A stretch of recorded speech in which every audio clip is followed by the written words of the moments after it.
नमस्कार मित्रांनो, स्वागत आहे तुमचं आताच्या ब्रेकिंग न्यूजमध्ये। मित्रांनो, पिंपरी चिंचवडमधील नेहरू नगर प्रभाग क्रमांक 9 हा एकेकाळी झोपडपट्ट्यांसाठी कुप्रसिद्ध मानला जात होता। अनेक दशकांपासून येथील नागरिक अस्वच्छ आणि असुरक्षित परिस्थितीमध्ये राहत होते। मात्र राज्य शासनाच्या स्लम रिहॅबिलिटेशन अथॉरिटी म्हणजेच SRA अंतर्गत सुरू झालेल्या पुनर्वसन प्रकल्पामुळे या भागातील रहिवाशांचं जीवनमान आता बदलणार आहे।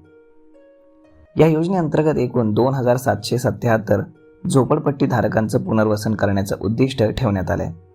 त्यापैकी आतापर्यंत 1249 कुटुंबांना नवीन घरं देण्यात आली आहेत, तर उर्वरित 1528 कुटुंबांचं पुनर्वसन सध्या सुरू आहे। या प्रकल्पामुळे प्रभाग क्रमांक 9 हळूहळू झोपडपट्टी मुक्त होण्याच्या दिशेनं वाटचाल करतोय।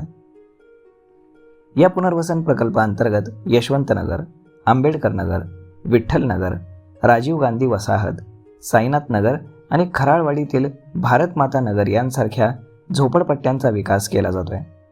विशेष म्हणजे नागरिकांना 300 चौरस फुटाची आधुनिक घरं देण्यात येणार आहेत।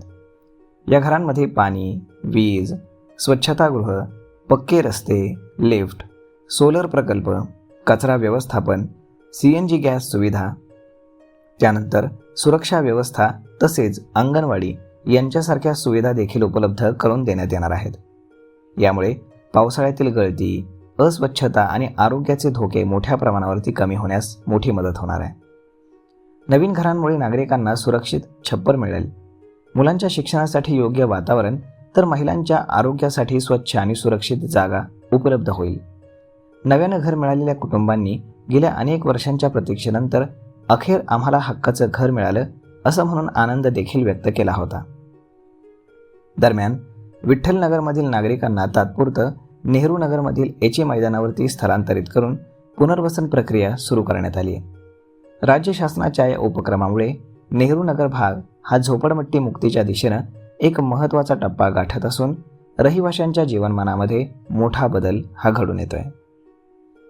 तर मग मित्रांनो, अशा पद्धतीनं पुणेकरांसाठी ही अत्यंत आनंदाची बातमी म्हणावी लागेल। यावरती आपलं मत काय हे तुम्ही आम्हाला कमेंट करून नक्कीच सांगा। आणि जर आजचा हा व्हिडिओ तुम्हाला आवडला असेल तर आपल्या जवळच्या मित्रमंडळींसोबत देखील हा व्हिडिओ तुम्ही शेअर करायला विसरू नका। धन्यवाद।